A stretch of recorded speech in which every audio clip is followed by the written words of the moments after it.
So these are one of the cutest ideas I've ever seen. They're organic grow kits. And there have been a few different versions that I've seen of these, but these are definitely the nicest quality, the largest that I've seen, and it's going to be your choice. So we have one group that's going to be your choice of 5 different flowers, and one that's going to be your choice of 4 different herbs, whichever you prefer. The flowers are going to be a beautiful forget-me-not that ends up being a beautiful blue, the snapdragon, it's a gorgeous pink, the sweet pea that is a beautiful soft purple, the sunflower that's going to be a gorgeous yellow, and the zinnia that's a bright gorgeous red. So those are the 5 flowers. And the great thing about these is that they come with everything you need. So it has the organic soil, it has the seed packets in there, it has instructions in there. You're going to plant it in the little bag that it's in. Definitely put a plate under it because water will go through this. And then put it in sunlight, and you're going to be able to grow whatever these flowers or whatever these herbs that you want. They're adorable. So those are the 5 flowers: forget-me-not, snapdragon, sweet pea, sunflower, and zinnia.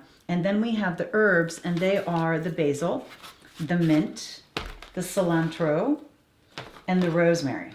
So if you've ever wanted to grow your own herbs because you'd like to be able to do, cooking with your own herbs, this is the easiest way to do it. You can put these in a windowsill, again, put a little dish under them, and they're made to grow in this, exactly what you're seeing. You just water them and you give them some sunlight and you're going to be good to go. It's one of the easiest things you've ever done. Maybe if you have any of your kids that you'd like to kind of help get started in planting or gardening or growing their own thing, it's a great way for them to start. But these are made, again, these herbs are all organic, so they're made for you to grow and to eat and to use in your baking and use in your cooking and use in your salads and whatever you want to use it in. So I just think they are one of the coolest ideas. I love being able to really grow something from a seed in the house, to not have to go buy a million different things because it's all included, to know that it's done in a really wonderful organic way, so it's all done for you. And they're the cutest little grow kits. I think they're fabulous gift ideas, and I think they're fabulous ways to grow things on your own.